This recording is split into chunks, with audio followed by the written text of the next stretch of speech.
Book टॉकच्या पुढच्या भागात तुमचं मनापासून स्वागत आहे. आपल्या बरोबर आज आहेत ज्येष्ठ मानसोपचार तज्ञ डॉक्टर प्रतिभा देशपांडे. त्यांनी समुपदेशन मानसशास्त्र या विषयात एम ए करून मानसिक प्रथमोपचार या विषयात डॉक्टरेट संपादन केली आहे. त्यांनी नातेसंबंधातील गुंतागुंत, वैवाहिक समस्या आणि मानसिक आघातांचे व्यवस्थापन याविषयीच्या समुपदेशनामध्ये त्या कार्यरत असतात. त्यांची मानसशास्त्र या विषयावर एकूण 16 पुस्तकं प्रकाशित झालेली आहेत आणि 2 पुस्तकं येत्या 15 दिवसात प्रकाशित होणार आहेत. आज आपण त्यांच्या सर्वांसाठी मानसिक प्रथमोपचार या पुस्तकाबद्दल बोलणार आहोत. हाय प्रतिभा. हाय. बुक टॉक या शो मध्ये तुझं स्वागत आहे आणि या पुस्तकाबद्दल तुझ्याशी बोलायला मी खूप उत्सुक आहे. मी पण खूप उत्सुक आहे तुझ्याशी बोलायला आणि श्रोत्यांशी बोलायला, कारण ही संकल्पना आहे ना लोकांपर्यंत खूप पोचायला हवी. पुस्तक पोचायला हवं, म्हणजे मग काय होईल की लोकांना कळेल की आपण या संकल्पनेचा कसा वापर करायचा. बरोबर. तर या पुस्तकाच्या अनुषंगाने मी तुला काही प्रश्न विचारू इच्छिते, तर सुरू करूया? येस, नक्कीच सुरू करूया. ओके. प्रतिभा, तुझ्या लेखनातून मानसिक क्लेश असणाऱ्या लोकांना मदत करायची तुझी तळमळ दिसून येते आणि म्हणूनच तुझं हे पुस्तक मनाला खूप भिडतं. तर मानसिक प्रथमोपचार ही संकल्पना प्रथम कधी आणि कोणी सादर केली ते आम्हाला सांग. ओके, त्याच्या आधी मी हे सांगते की मानसिक प्रथमोपचार म्हणजे काय. जसा शारीरिक प्रथमोपचार असतो की नाही, म्हणजे काही आपल्याला दुखापत झाली की तिथपासनं आपण हॉस्पिटलमध्ये किंवा डॉक्टरांकडे जाईपर्यंत आपण जे फर्स्ट एड करतो त्याला शारीरिक प्रथमोपचार म्हणतात.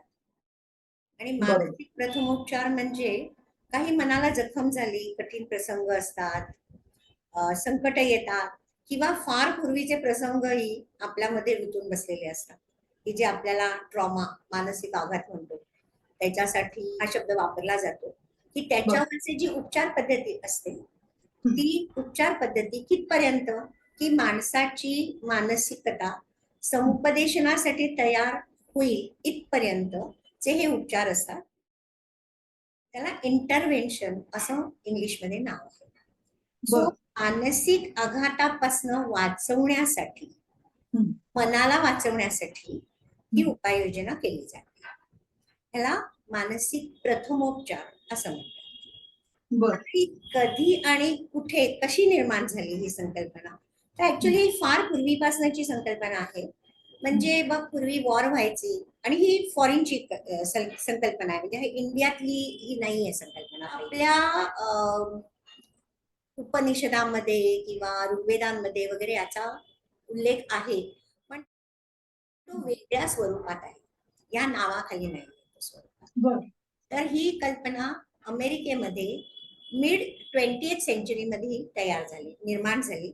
आणि त्याचं अशी खूप छान इंटरेस्टिंग स्टोरी आहे की जेव्हा युद्ध व्हायची, युद्ध संपायची, म्हणजे वर्ल्ड वॉर सेकंड मध्ये जास्त, आणि ते संपल्यानंतरही असं लक्षात यायचं की ज्या सैनिकांना, सोल्जर्सना शारीरिक दुखापती झाल्या त्यांच्यावर तर उपचार व्हायचेच, पण उपचार केल्यानंतरही असं लक्षात यायचं की त्यांची मानसिकता खूप बिघडलेली आहे.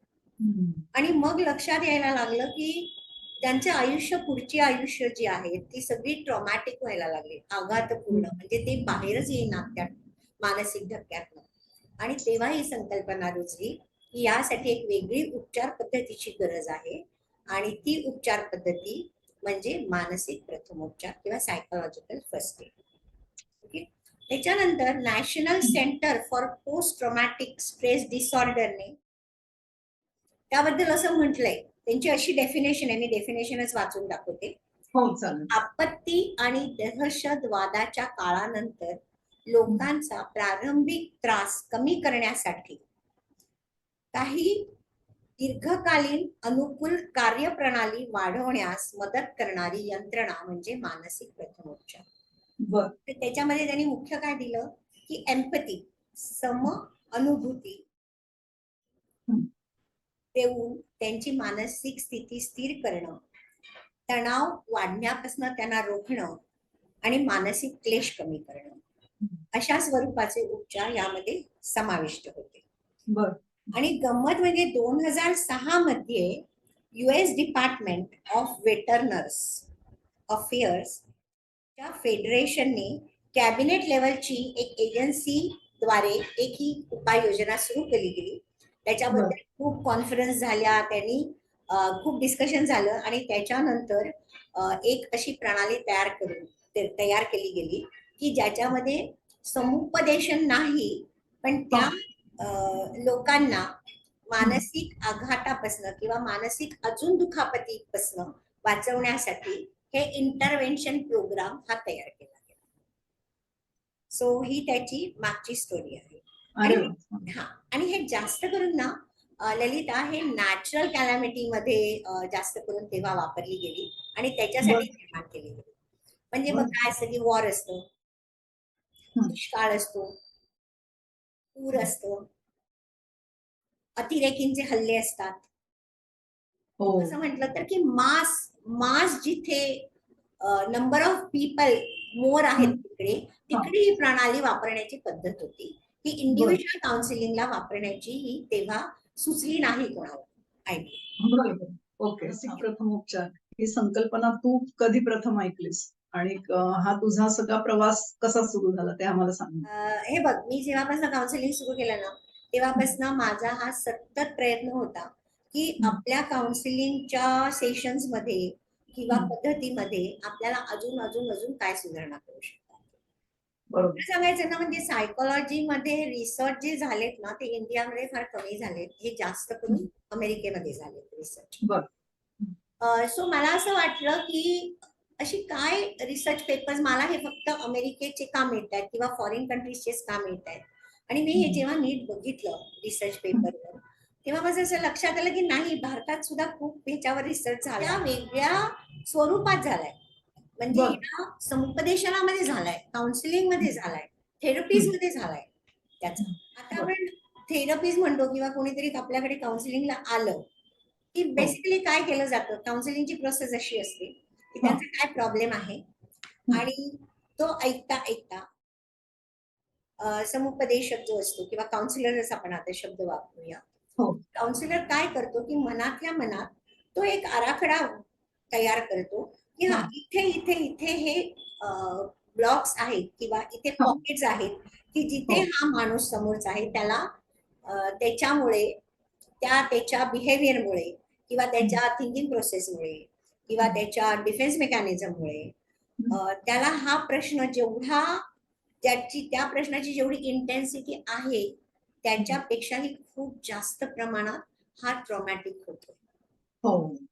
आणि अशा वेळेला समुपदेशन होत नाही, कारण आपण त्याला जर सांगायला गेलो की अरे तुझी जरा विचार पद्धती बदलूया किंवा तू ना इथे इथे तुझा असा विचार हा रॉंग होतोय, तर तो नाही त्याला घ्यायला तयार होत. किंवा आपण त्याला सांगू शकतो की आपण आरईबीटी शिकूया, त्याचा प्रश्न आणि त्याचं उत्तर किंवा उत्तरपेक्षा त्याला त्या प्रश्नासाठी तयार करणं, याच्यामध्ये काहीतरी पॉकेट राहतंय की जिथे काहीतरी एक इंटरव्हेन्शन प्रोग्राम किंवा एक उपचार पद्धती हवी आहे आपल्याला. आणि ती मला मिळत नव्हती. खूप पुस्तकं वाचली, रिसर्च पेपर्स बघितले आणि त्याच्यामध्ये मला जॉन हॉपकिन्स युनिव्हर्सिटीचा एक कोर्स दिसला. आणि त्या कोर्सचं नाव होतं psychological first add course in natural disasters, नैसर्गिक आपत्तीमध्ये. म्हटलं हा कोर्स म्हणजे काय आहे, सायकोलॉजिकल फर्स्ट एड म्हणजे काय आहे. आणि मग मी म्हटलं की आधी हा कोर्स करू आपण, त्याच्यातनं आपल्याला सगळं उलगडत जाईल हे सुरू कधी झालं, काय आहे उपचार पद्धती. आणि मग मी तो कोर्स करायचा ठरवलं, कारण रिझल्ट जेवढं मी पुटअप करत होते तो माणूस जेवढे वेळ देत होता तेवढा रिझल्ट मिळत नव्हता. आणि म्हणून हे पॉकेट भरण्यासाठी मी हे उपचार पद्धतीचा कोर्स केला आणि त्याच्यामध्येच मला हे सगळं लक्षात आलं किंवा त्यांच्या कोर्सची पहिली पायरी हीच होती की हे सुरू कधी झालं, ते का सुरू झालं, आणि हे नॅचरल कॅलॅमिटीसाठी सुरू झालं. सो आता हा मी कोर्स केला कम्प्लीट की, पण त्याच्यात खूप छान मला, आणि नुसतंच मला सायकोलॉजिकल फर्स्ट एड पण नाही, मला त्यांच्यामध्ये त्या मानसिक आघातामध्ये माणसांच्या काय काय होतं, म्हणजे नुसतंच मानसिक त्याला तणावाखाली तो नसतो, तो शारीरिक तणावाखाली सुद्धा त्याच्यानंतर होतो. आणि त्याचे एक एक एक एक एक एक फेज, म्हणजे आपण जे 6 फेज म्हणतो की सोशल, हो. फिजिकल, इमोशनल, सायकोलॉजिकल, स्पिरिच्युअल आणि रिलेशनशिप, ही जी मेजर 6 फील्ड्स आहेत त्या हो. सगळ्यामध्येच त्याला त्याचा खूप परिणाम त्याला जाणवायला लागला होता, बरोबर. असं लक्षात येतं. आणि हम्म. मग मला खरं तर खूप मजा आली, आणि मजा आलीपेक्षा मला असं वाटलं की मला खूप शिकायला मिळालं त्या कोर्समध्ये, आणि बरोबर. पूर्ण केला कोर्स. हम्म. And this is my story behind that, की सायकोलॉजिकल फर्स्ट एड पर्यंत मी कशी पोहोचले. अरे वा, खूपच छान सांगितलंस. येस. पण हा अभ्यासक्रम तू परदेशातून पूर्ण केलास, भारतात मानसोपचार करताना मग काही बदल करायला लागले असतील ना? हो, खूप छान प्रश्न विचारलास, कारण खरंच बदल करायला लागले, आणि 2 गोष्टींचे बदल करायला लागले. एक तर की हा नॅचरल कॅलॅमिटीसाठी होता. बेस्ट इज करोना काळातलं. आता पण करोना काळातलंच उदाहरण घेऊया, जे सगळ्यांना माहिती आहे. बरोबर. नॅचरल कॅलॅमिटी आहे. हो. आता त्याला आपण सायकोलॉजिकल फर्स्ट एड कसं लावू शकतो, जे मी कोर्स मधनं शिकले, हे मी तुला आधी पहिलं सांगते. हा, चालेल. ओके. आता कोरोनाच्या काळात काय झालं, की सगळ्यांना घरातल्या घरात बसायला लागलं. किती जणांच्या नोकऱ्या गेल्या. आपल्याला दररोज जे आपण सर्वंट्स येतात आपल्याकडे, ते बंद झाले येण्याचे, आणि आपण जे एक सोशल माणूस आहे, एक सोशल ॲनिमल होतो आहे, तो सगळा बंद झाला की नाही, त्याचे सगळे कॉन्टॅक्ट तुटले. आता कोरोना येईल ही एक मेन भीतीमध्ये सायकोलॉजिकली काय परिणाम झाला, सगळ्यात मोठा म्हणजे की माणसाला मरणाची भीती वाटते, स्पष्ट. बरोबर. नाही.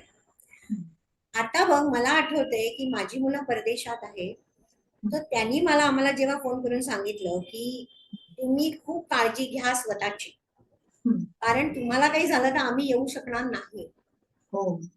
तेव्हा खरं ह्याची खूप प्रखरता जाणवली, की आम्ही दोघं राहतो, नवरा बायको. सो आम्हाला काही झालं तर बघणारे कोण, शेजार नाही, पाजार नाही, कोणीही येणार नाही. मेनली पहिले ती एक भीती बसली. आता ती भीती नंतर पुढचा प्रश्न हा होता की खायला प्यायला मिळेल का नाही, भाजीपाला कसा मिळेल, कसा ऑर्डर करायचा, सर्वंट येणार नाहीयेत, एवढी कामाची सवय नाहीये, तर ती कशी होणार. म्हणजे किती गोष्टी या नॅचरल कॅलॅमिटी मध्ये ऍड झाल्या बघ. हा प्रश्न फक्त माझा नव्हता. माझा जेव्हा प्रश्न असतो ना, तेव्हा फक्त माझ्यापुरता हे सगळं अवलंबून असतं. पण आता हा देशाचा प्रश्न झाल्यामुळे, आणि आपण त्या देशाच्या वर्तुळातच असल्यामुळे, आपल्याला जो इंडिव्हिज्युअल आघात होईल, मानसिक आघात, त्याच्यापेक्षा कित्येक पट जास्त आघात झाला. माणसांच्या नोकऱ्या गेल्या, सो काही जणांचं पैशाचं नियोजन गेलं. सो नॅचरल कॅलॅमिटी मध्ये पहिला सगळ्यात जे बघितलं जायचं ना, की ह्यांना कशा कशाची गरज आहे फिजिकल, म्हणजे अन्नाची आहे का, नोकऱ्या जागेची आहे का, पैशाची आहे का, हे फर्स्ट पुरवलं जायचं, आणि ते पुरवलं गेल्यानंतर त्या रिलेटेड जो मानसिक त्रास असतो तो संपायचा. बरोबर. पण हा जेव्हा इंडिव्हिज्युअल आता आपण बघतोय, मी हे कुठे अप्लाय करणार होते, की प्रत्येक माणसाला इंडिव्हिज्युअल मी अप्लाय करणार होते, नॅचरल कॅलॅमिटीला मी अप्लाय करणार नव्हते. तुम्हाला हे बघायची गरज नव्हती तेव्हा की यांना खाणं पिणं मिळतंय का, यांना माणसाची म्हणजे सोशल साठी वंचित झालेत का, हे बघायची मला गरज नव्हती. हे बघायची गरज होती पहिल्यांदी, की याचं मानसिक खच्चीकरण जे झालंय किंवा मानसिक आघात झालाय, त्यांनी ह्याच्यावर भावनिक कसा परिणाम झालेला आहे हे मला बघायचं होतं. आणि माझं काम एवढं होतं त्याच्यामध्ये, की त्याचं भावनिक स्थिती, मानसिक स्थिती, भावनिक परिणामाची लक्षात घेऊन त्याच्या त्या भावनांची तीव्रता, नकारात्मक भावनांची तीव्रता मला कमी करायची होती. त्याच्यामुळे तिकडे मी जे शिकले होते ते एका प्रकाराने नॅचरल कॅलॅमिटी होती आणि माझी ही इंडिव्हिज्युअल कॅलॅमिटी होती. सो इथे मला बदल करायचा होता. दुसरी गोष्ट म्हणजे ते माझ्याकडे येणारे हे सगळे भारतीय आहेत. सो भारतीय विचारांवर आधारित एक मला अशी इंटरव्हेन्शन प्रोग्राम तयार करायचा होता. 2015 मध्ये माझ्याकडे एक केस आली होती. तिला मी त्याच्या आधी जस्ट माझा कोर्स झाला होता आणि मी ठरवलं की या मुलीसाठी ही पहिल्यांदा आपण उपाययोजना करून बघायची. ललिता, तुला सांगते, रात्रभर मी विचार करत होते की आता ह्याच्यामध्ये मला जे काही उपाययोजना ऍड करायचंय ते काय काय करायचंय. मला पहिल्यांदा हे असं मी ऋग्वेद यजुर्वेद याचा सगळा अभ्यास थोडासा केलाय, फार नाही पण वाचलेला आहे.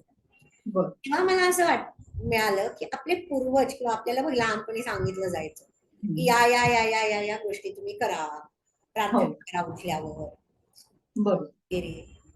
आपण म्हटलं का करायच्या, तर कोणालाच काय माहित नव्हतं का करायच्या. कधी करायच्या, उठल्यावर करायच्या. का उठल्यावर करायच्या माहिती नाही, म्हणजे सांगितलं नाही जायचं, माहिती असेल पण सांगितलं नाही जायचं आपल्याला. त्यामुळे मला आठवतं की प्रार्थना म्हणणं ना म्हणजे संकट होतं तेव्हा. किंवा ती अशी म्हणायची की एक टिक मार्क, आई वडिलांनी सांगितलंय की सकाळी उठून प्रार्थना म्हणायची, म्हणून ती अशी प्रार्थना म्हणायची की जी मला तर कळणार नाहीच. आणि माझे वडील म्हणायचे की प्रतिभा जी प्रार्थना म्हणते ना ती ब्रह्मदेवाला सुद्धा कळणार नाही.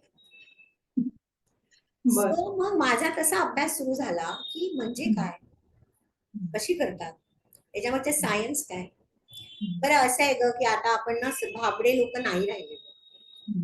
म्हणजे आपल्याला कोणी असं सांगितलं की हे हे तुम्ही करा, तर आपण पहिला प्रश्न विचारणार का करा, काय होतं त्यांनी सांगितलंय, त्याच्यावरचे सायन्स काय आहे. निदान माझ्या मनात तरी खूप प्रश्न तयार होतात. ओके, सो मग मी ठरवलं की आता तरी आपण आपल्या लिस्ट मध्ये 2-3 गोष्टी ऍड करू ज्या मी पहिल्या केल्या, ज्या पुस्तकात खूप छान लिहिल्या गेल्या की काय काय ऍड केलं, का केलं तसं. आणि त्याच्यानंतर मी म्हटलं की चला पहिलं सेशन तरी असं घेऊया, मग बघूया की पहिल्या सेशन मधनं दुसऱ्या सेशन मध्ये काय निघते, किती सेशन मधनं ती मुली जरा स्थिरावते भावने. माझ्यासाठी सगळा म्हणजे that was a case study for me, की जी मी आपल्या पुस्तकामध्ये पहिल्यांदा पुस्तक सुरूच ह्या केस स्टडी पासून केलं. की कळेल आपल्याला की काय काय होतं, हा उपाय होतो का, परिणाम करतो का, कसा करतो, चांगला करतो का, किती वेळ टिकतो, हे पण बघायला पाहिजे ना की परिणाम किती वेळ टिकतो. हे सगळं बघता बघता ती एक मस्त 8 ऍक्टिव्हिटीजची एक योजना मी तयार केली की जी कम्प्लिटली भारतीय संस्कृतीमध्ये होती. त्याच्यामध्ये गीतेचा वापर आहे, ज्याच्यामध्ये उपनिषदांचा वापर आहे, छोट्या छोट्या शब्दांमध्ये. खरं इतके सुंदर हे ग्रंथ आहे, पण ते त्याचा पसारा एवढा मोठा आहे की त्यातलं नेमकं काय घ्यायचंय आपल्याला नाही समजत नाही. बरोबर, समजत नाही. किंवा त्या एखाद्या गोष्ट घ्यायची असेल आपल्याला तर तो अख्खा ग्रंथ वाचणं हे काही फारसं शक्य होत नाही. त्याच्यामुळे मग मी म्हटलं की आपण ह्याचे रेफरन्सेसच काढूया आणि हा आपण रेफरन्सेसच काउन्सिलिंगला वापरूया. अरे वा, आपल्या प्राचीन ग्रंथांचा वापर तो उपचार पद्धत समावेश केलास. येस, या. अगं कारण काय माहितीये का की आपल्यावर आपल्या आई वडिलांचे संस्कार झाले, त्यांच्यावर त्यांच्या आई वडिलांचे, असं करत करत जर मागे गेलं तर भारतीयांचे संस्कार आपल्यावर जास्त झालेत ना. बरोबर. त्याच्यामुळे त्याला ना एक खूप सुंदर शब्द आहे अगं ललिता, कलेक्टिव्ह कॉन्शियसनेस म्हणतात त्याला. आपल्या पूर्वजांनी आपल्यावर काय संस्कार केले, ओके, जे पारंपरिक चालत आलेत ते आपल्यावर जास्त बिंबवलं गेलंय. म्हणजे जरी मी मगाशी म्हटलं ना की प्रार्थना आपण कशीही म्हणतो तरी प्रार्थना म्हणतो कारण ती एक आपली हॅबिट झाली. नाही म्हणजे असे गंमत म्हणून बघ की परीक्षांच्या दिवसांमध्ये मला आठवतं की मी ती प्रार्थना खूप नीट म्हणायची. आणि म्हणजे अगदी मला आठवतं 7-8 वर्षाची असेल मी, खूप छान नीट प्रार्थना अगदी म्हणायची. आणि मी देवाला म्हणायची की बाबा रे, आता संकट आहे, मला माहितीये की मी काय फार प्रार्थना काही छान म्हटली नाही, पण प्रार्थनेमुळे मला जे फळ देणार आहेस ते आता देऊन टाक, मी नंतर नक्कीच छान म्हणेन पुढे. सो हा काय होता, हा एक मनावर झालेला संस्कार होता की प्रार्थना. नंतर हळूहळू त्यातली सत्यता कळत गेली की प्रार्थना नेमकी कशी असावी, काय असावी, काय शब्द असावे, नंतरच्या गोष्टी की जे आपण पुस्तकामध्ये खूप डिटेल लिहिलेलं आहे.